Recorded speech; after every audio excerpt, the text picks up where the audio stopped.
Indira's World, where the sun shines bright and I refuse to get older. Today's show is a wannabe pizza. Now, in case you're wondering what that is, let's go for it.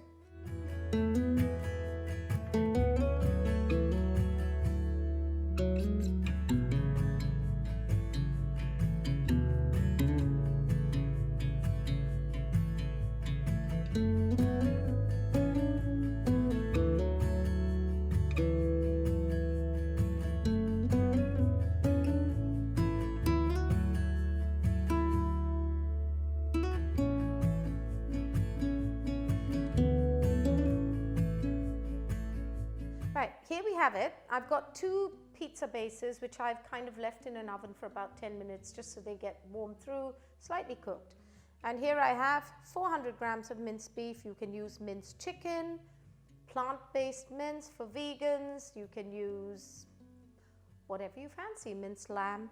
I have a tablespoon of chopped garlic, 1 onion chopped finely, a bunch of parsley chopped finely, 2.5 to 3 tomatoes, 2 tablespoons of tomato puree, a tablespoon of cumin, salt to taste, a couple of bay leaves, and 2 tablespoons of olive oil. And that's going to be the start of it, and then we'll go on to the toppings.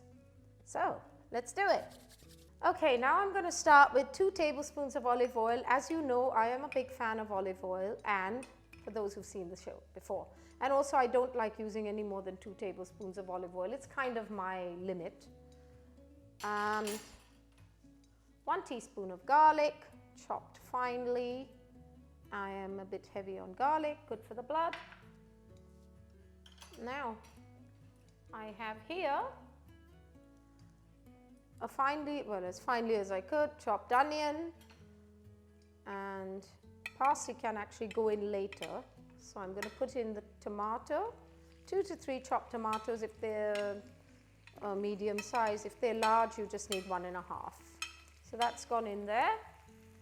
And to that, I am adding 2 tablespoons of tomato puree, which I have managed to put everywhere.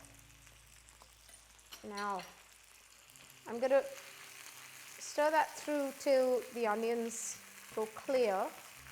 That kind of gets rid of the raw taste, and also it slightly caramelizes, releases the sugar in it. And then I'm going to add in the meat. If I can get my hands clean of all this tomato puree. Right.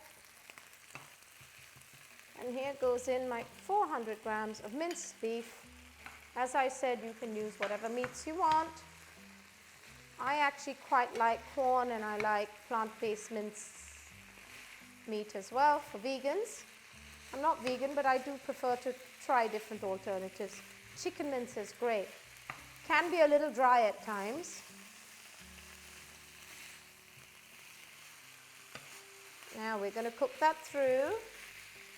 And while that's going on, I'm going to add some salt to taste, a tablespoon of cumin powder, and some bay leaves.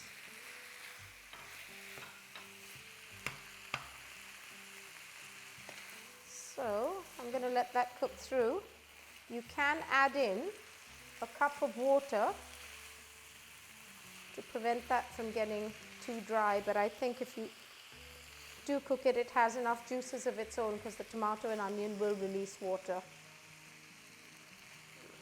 And so I'm going to leave that to cook.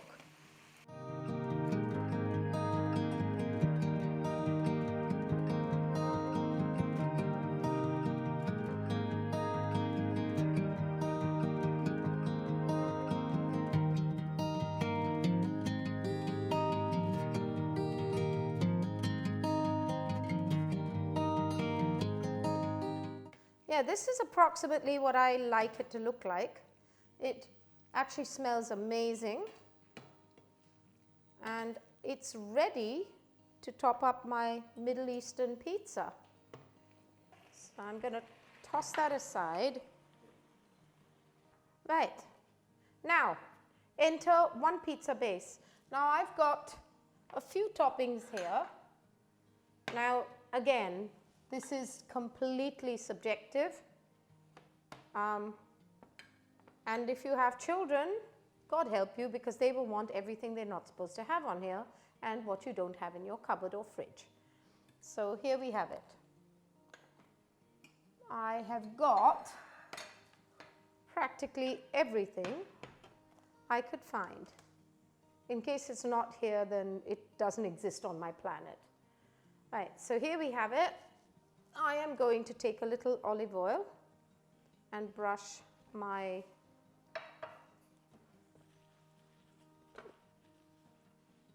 pizza bread.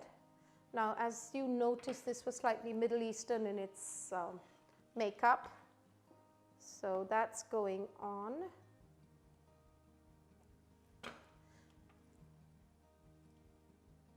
That does look very nice.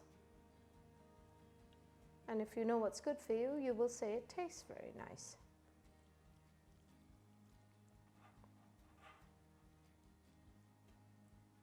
I actually am drooling, I have to admit. But I do anyway when I'm cooking. It's really bad. Okay, now I have here olives. So I'm going to put them in bits so that people don't get hysterical when they see things they don't like. So, mind you, I'll have to make about 200 of these for my household. Feta cheese. I'm going to toss that around. Everyone likes feta, right? You can't not. Now here's something I think is lovely, is pine nuts, and I don't think you can ever go wrong with pine nuts, and if you do go wrong, then sorry. Some tomatoes, also not a great hit with the kids when it's plonked in there. When you disguise it, it's fine. Raw onions. Now here again, I'm going to pop that randomly, and if they don't like it, they pick it out. Simple. Now, here's something I like, and it's rocket, but not necessary. I put this at the end so it doesn't go all wilted and everything when I pop it back in there. Now you can use grated cheese instead of the feta, you can use whatever you want, or you can just leave as is. That's basically it, and I'm going to pop that away and see what it looks like when it comes out. Fingers crossed.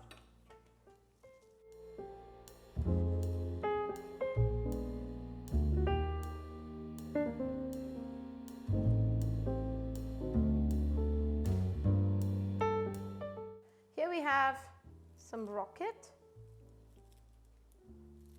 I hope it doesn't go off into orbit once I cut it. That was a good joke, actually.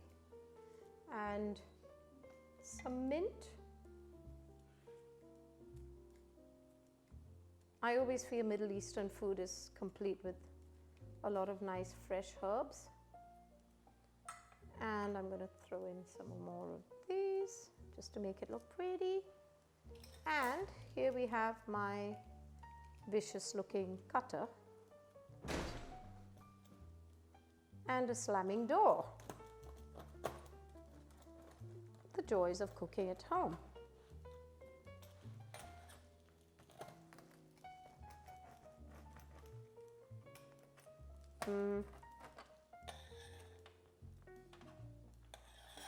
Oh, that does look good. I dare you not to like it.